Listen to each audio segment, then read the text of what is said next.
Hace muchísimos siglos, desde el inicio de nuestra fe cristiana, que esta fiesta de la dormición de la Virgen y de su posterior asunción a los cielos se celebra en la Iglesia, empezando por la Iglesia Madre de Jerusalén. No es de extrañar que a lo largo de los siglos, en la devoción o en la posición en la que está la Virgen María dentro de la realidad de nuestra Iglesia, por designio de Dios y por deseo de Jesucristo, los cristianos hayan honrado a la Madre de su Señor con no solamente una devoción ferviente, sino un ahondamiento de las realidades teológicas que se encuentran detrás de esta fiesta, que es como, empezando por la Natividad de la Virgen y viendo esa realidad hermosa de que esta mujer ha sido elegida por Dios Padre como madre de su Hijo, y todas las demás fiestas culminarían en la asunción de Nuestra Señora a los cielos. Así que, hermanos, bienvenidos, porque también aquí, en esta catedral, en esta ciudad, desde hace muchísimos siglos, una devoción tierna a Santa María, desde la época visigótica e incluso anterior, culminó con una devoción que se plasma en lo que llamamos la esclavitud. Es decir, según aquellas palabras de San Ildefonso, queriéndose hacer esclavo de la madre de su Señor. Así que os saludo a todos, a vosotros que sois los que hoy, como esclavitud, queréis verdaderamente que la ciudad de Toledo, en esta fiesta patronal, tenga un realce especial. También a nuestras autoridades, las autoridades civiles, militares, y también universitarias o de otro tipo que estén en medio de nosotros. A las autoridades civiles les agradecemos su presencia, pues en esa realidad de nuestro Estado de nuestro Estado de Derecho, la separación Iglesia-Estado, el que ellos hayan querido estar en medio de nosotros significa que aceptan y que viven o que agradecen, espero, la presencia de la Iglesia en esta ciudad, cuya historia no se entendería sin la fe cristiana y sin esa devoción arraigadísima de la Virgen Nuestra Señora. Hay, sin embargo, una pequeña paradoja, y es que hasta el año 1950 el Papa Pío XII no proclamó la asunción de la Virgen como algo que era parte de la fe, de nuestro credo. ¿Cómo es posible si desde el inicio en todas las iglesias y en todos los países, en todas las culturas donde ha llegado el Evangelio y la figura de María, esta fiesta era como el culmen? Pues yo no sé mucho las razones, hermanos. Es verdad que esta fe en Nuestra Señora, que después de muerta no conoce la corrupción del cuerpo, sino que es llevada al cielo en cuerpo y alma, cosa que no sucede con ningún otro cristiano, pues se estaba en una pacífica posesión. Y bueno, pues probablemente habría sus discusiones teológicas, ¿cómo no? Pero tal vez es el momento que el Papa Pío XII quiere que esto suceda. Yo puedo pensar que hay alguna razón, a mí se me ocurre alguna, que me parece que es pertinente, y que quisiera, con la ayuda de Dios, mostraros para que veáis la profundidad de nuestra fe. Según hemos leído en las lecturas, tomada del Apocalipsis y de una carta de San Pablo y ese pasaje de San Lucas donde la Virgen va a visitar a Isabel porque las dos ya están encinta, pues podemos estar viendo, a mí me parece por lo menos, que desde hace ya mucho tiempo, probablemente 2, 3 siglos, la realidad de lo que es el ser humano desde lo que nos dice el Evangelio ha cambiado en la manera de percibirlo, pues las multitudes, la gente.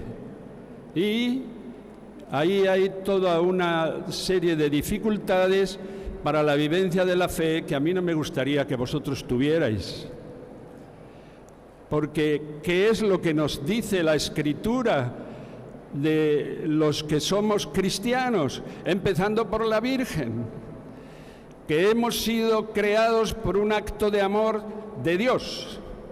a su imagen y semejanza, es decir, a la imagen y semejanza de su Hijo Jesucristo. Y por tanto no somos simplemente un azar que hemos venido a este mundo. Es verdad que ahí hay,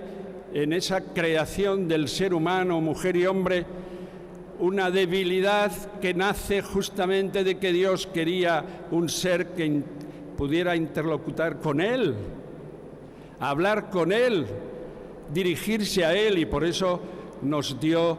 toda esa imagen y semejanza que también lleva consigo la libertad de lo que somos. Y por tanto, en la Escritura no le extraña que haya pecado, ni se le atribuye ese pecado a Dios, sino a que el ser humano inteligente, nacido con esa capacidad profunda, aunque en ello veamos también una evolución de ser capaz de Dios, pues en tantos y tantos momentos, y lo podemos experimentar en nuestra propia historia, todo eso se viene abajo. Y bueno, en lo que el Señor nos ha enseñado, todo aquel que está apartado de Dios no tema, porque la misericordia de Dios no le va a dejar a un lado, sino que le va a acoger y le va a traer. Y por eso el mismo Dios quiso que su Hijo se hiciera uno como nosotros, en todo igual, excepto en el pecado. Así que hay posibilidad de recuperación, y los cristianos estamos, junto con todos los demás humanos de todo el mundo, estamos por la iniciación cristiana participando de esa fuerza de la vida resucitada de Jesús, que nos muestra siempre cuál es el modelo de lo que nosotros tenemos que vivir como mujeres y como hombres.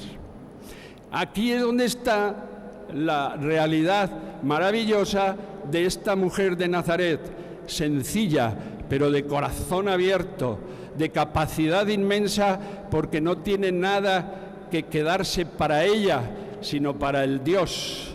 que la había elegido desde toda la eternidad. Ella no es divina, no adoramos a la Virgen. Por muy esclavos que seamos de ella, por muy toledanos que queramos decir y ver cómo la Virgen del Sagrario merece todo, pero lo que sí es verdad es que en ella se muestra, en aquella vida suya corta, pero sobre todo también en su muerte y en su asunción a los cielos, se muestra lo que nosotros seremos. Y ahí está la lucha terrible de cómo comprender el ser humano. ¿Lo comprendemos como si Dios no existiera? Pues alá, vayamos por allí y veamos las consecuencias. Que lo comprendemos sabiendo que Dios existe, pues aunque tengamos dificultades, veremos que eso nos lleva en nuestra peripecia vital a muchas idas y venidas, a muchos momentos donde estamos mejor o estamos peor. Y si no lo hacemos de una manera y la otra, porque pues hay un cierto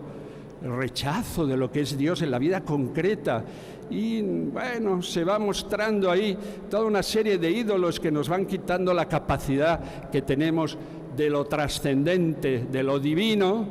Pues nosotros los cristianos, aun en medio de nuestra debilidad, y aunque muchas veces no somos ejemplo de nada, podemos decir, sí,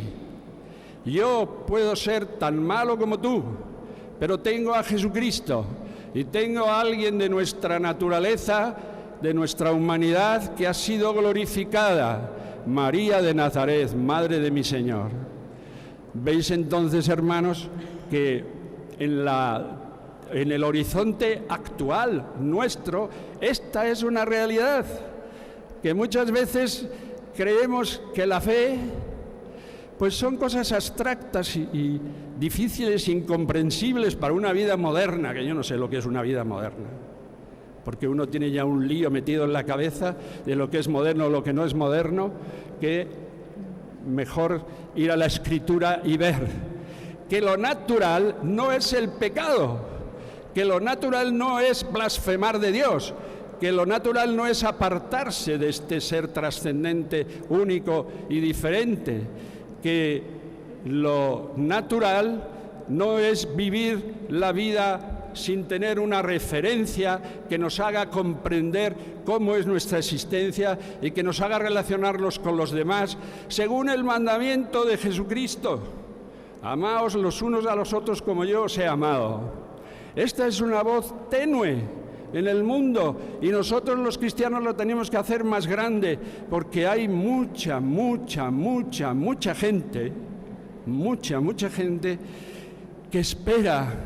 un poco defraudada de tantas cosas, que espera esa luz de la esperanza cristiana y de la fe. Hermanos toledanos, felicidades por esta fiesta. Gracias a Dios, yo he podido vivirla. Este es mi noveno año como vuestro arzobispo, que celebro en esta preciosísima catedral esta celebración. Os agradecemos a todos, a los que habéis preparado esta fiesta, al coro Jacinto Guerrero, que nos está ayudando, a todos vosotros, hermanos sacerdotes, y a vosotros que estáis aquí como viendo esta realidad. Os invito a la fe, os invito a que no nos quedemos en lo exterior, a que no nos quedemos en lo puramente folclórico, que veamos qué significa que en esa lucha entre el Hijo de la que dio a luz la Madre del Señor y aquel que es el enemigo de natura humana, que decían los antiguos, sigue, pero nosotros no tenemos miedo, porque sabemos que ha habido alguien, Cristo Jesús, que verdaderamente es para nosotros la alegría de la fe. Yo pienso que la Virgen, estando en una catedral como esta, pues